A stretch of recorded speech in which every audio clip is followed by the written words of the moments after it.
Hey, it's Aline Pilani, and welcome to video number 2, all about how to remodel your body and lose up to 22 pounds in 30 days. And before I continue and share the best carbohydrates and fats for weight loss, first I want to thank you for all the shares, likes, and comments for video number 1.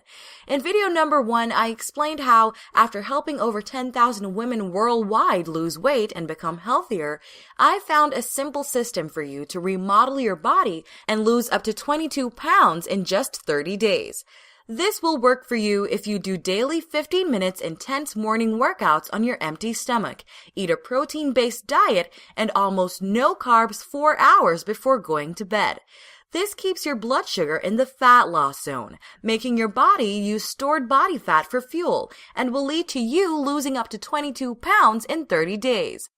In the first video, I shared why eating a protein-based diet is so important. So if you haven't watched video number 1, you should definitely go check it out by clicking the link on this page. So, now let's continue with the best carbs and fats for weight loss. You see, everyone in the fitness industry may tell you that carbs are bad for you and should be avoided if you want to lose weight. However, that is not completely true. Carbs are your biggest source of energy and a great source of vitamins, minerals, and nutrients that your body needs to survive, so we won't give up on them during our plan. If you've ever done a very low-carb diet, you probably know all too well how miserable it makes you. You feel tired, irritable, and you might even feel a little foggy-minded thanks to the fact that your brain needs carbohydrates to function effectively. And that's why our meal plan has the right amount of carbohydrates. Another reason why carbs are important is the fact that they regulate a very important hormone, leptin. Leptin is produced by your body's fat cells and helps the body monitor total fat stores as well as total calorie and carbohydrate intake. When you eat less calories or less carbohydrates, less leptin is going to be produced. When this happens, the body then knows that it needs to do whatever it can to get you to eat and gain weight. Some of the things that you'll often see happening when leptin levels fall too low include ongoing hunger that never lets up, late night cravings for sweets, extreme feelings of fatigue, difficulty concentrating, a slow metabolic rate making future fat loss feel impossible, difficulty sleeping, feeling cold all the time. Basically, when leptin levels fall too low, your life will be miserable until you eat. But since we are keeping more carbohydrates in your diet, leptin levels won't drop too low. In fact, they will be higher than normal, making fat loss so much easier. If you take 2 dieters, one on a very low-carb diet and one on a moderate carb diet, the one on the moderate carb diet will almost always feel better and see better results because he is managing leptin better. Now let's talk about another important hormone, ghrelin, which is called the hunger hormone. If you've ever felt like you would do just about anything to get some food, and it didn't really matter what food it was, you just needed to eat, you can bet that ghrelin was coming into play. However, by consuming the right amount of carbs, you'll keep both these 2 hormones in perfect balance. So now, since you know you must eat carbs, you may be wondering which carbs should you eat and how many grams. There are 2 types of carbohydrates, simple and complex. Simple carbohydrates, as their name suggests, are very simple in nature.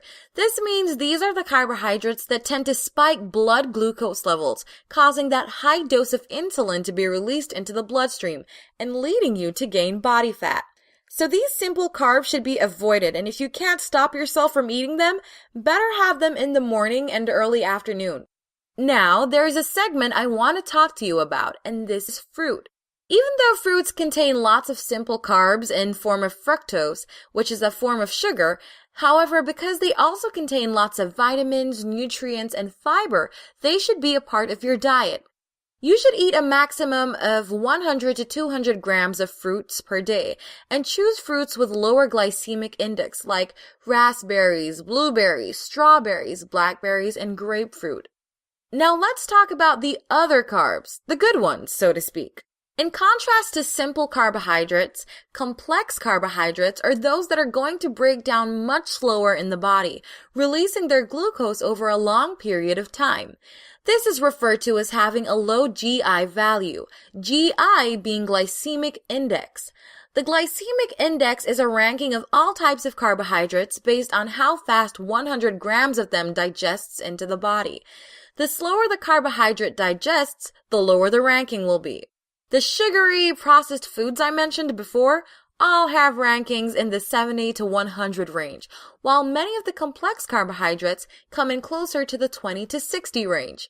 Complex carbohydrates also have a much higher amount of nutrients, vitamins, minerals, and fibers. Complex carbs are the carbohydrates that you will want to focus on, and the key is to consume your carbs early in the day so that you have lots of energy and almost no carbs after 6 p.m. In one of the next videos, you'll learn exactly how many carbs to eat according to your weight so that you lose up to 1 pound per day. The last type of carbohydrates I want to talk to you about are vegetables, which are a big part of our plan because they are very low in calories, are filled with vitamins, nutrients, and fibers, and, except corn, potatoes, and carrots in some degree, you can eat as much as you want of them and still lose weight. For example, a pound of steamed broccoli has only 99 calories and 14 grams of protein and only 9 grams of carbs. You can eat up to 2 pounds of these veggies per day and you'll lose weight. Now, since you know how to eat your carbs in order to lose weight, let's look over the best fats for weight loss. Many people often fear fat because they think if they eat fat, it will automatically turn into fat. But this is not true. In fact, diets with moderate amounts of dietary fat often produce more results than those with no fat. Why? First and foremost, dietary fat will help to boost your overall level of satiety. Basically, it helps ensure that you are not going to be hungry shortly after eating a meal. While protein slows down digestion considerably, dietary fat slows it down even further. Fat also has no influence on blood glucose levels, so you don't have to worry about it releasing any insulin either. However, since a gram of fat has 9 calories, you must keep track of how much fat you eat. When it comes to choosing fat, you want to focus on eating unsaturated sources along with foods that are rich in omega fats. Saturated fats, which is mostly found in animal products, should make up no more than 10% of your total calorie intake, and trans fat, which are found in processed foods and are a man-made type of fat, are to be avoided at all costs. If you see the term partially hydrogenated vegetable oil on a label, you know it contains trans fat, so stay away from it. Before we finish the fats chapter, there is one type of fat that has been proven to help dramatically in weight loss, and even though it is a saturated fat, it will help you. And I am talking about coconut oil. The first time people have realized coconut oil has fat loss properties was around 1920. Some Australian farmers decided to fatten their sheep with coconut oil, which they had too much of at their farm. However, they were stunned to see that all their sheep became leaner after just a few weeks of eating coconut oil daily. If you search the internet, there will be thousands of testimonials from people who have lost weight by consuming coconut oil daily. It also reduces cholesterol, visceral fat, blood sugar, it increases your metabolism with 5 to 10%, and helps prevent cancer, heart problems, and acts as a natural antibiotic. So how much coconut oil should you consume daily? My tests were with 20 to 30 milliliters per day and has given wonderful results for many women. My recommendation is to use only coconut oil for cooking and to start by taking 2 teaspoons per day because each body will respond differently. Also, be sure to only buy virgin coconut oil. So, in conclusion, to be 100% sure you'll lose up to 22 pounds over the next 30 days, cook with and consume only virgin coconut oil. So, since you know everything about what to eat over the next 30 days, let's look at water and sodium, which play a very important role in how much weight you will lose over the next 30 days. Water is essential to our body's general health, and it is truly essential for weight loss, not only for cleansing your body, but also for keeping your metabolism fast. Even slight amounts of dehydration can have a very negative influence on both your energy levels as well as your total calorie burn. A lot of people confuse thirst with hunger, so from now on, I have a recommendation for you. Each time you will feel hungry, drink a big glass of water, and only eat if after 10 minutes you will still be hungry. When it comes to how much water to drink, my recommendation is to go for 3 liters per day, even more if you can. And since most people simply forget to drink water, have a bottle of water with you all the time and set your alarm so that it beeps every 30 minutes, reminding you to drink water. A good thing to do is to squeeze a few lemons in your water. It will taste better, you'll get a few more vitamins, and you'll increase your metabolism even more while cleaning your liver of toxins and fats. The next thing I want to talk about is sodium, which is found in salt. Too much salt in your diet will cause your body to retain water, which will create the illusion of weight gain.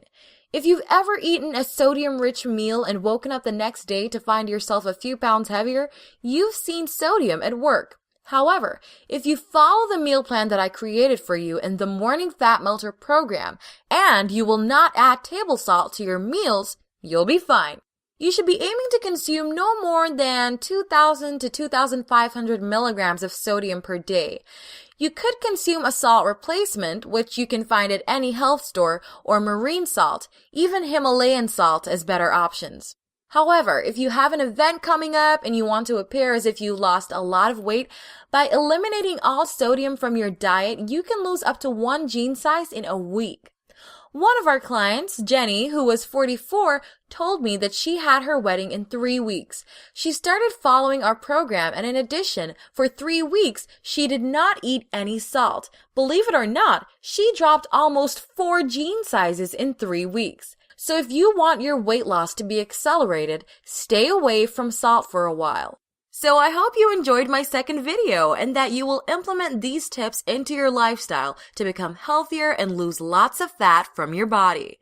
In video number 3, I will share the exact formula for structuring your diet, and I will give you a perfect scenario for you to follow so that in 30 days to lose up to 22 pounds. So stay tuned for video number 3. Until then, please share your feedback in the comments area below.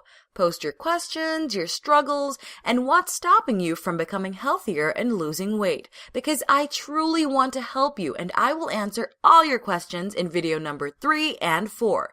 So check your email for the link to watch video number 3 and share your feedback and your questions and problems in your comments area below the video. Talk to you in a few days.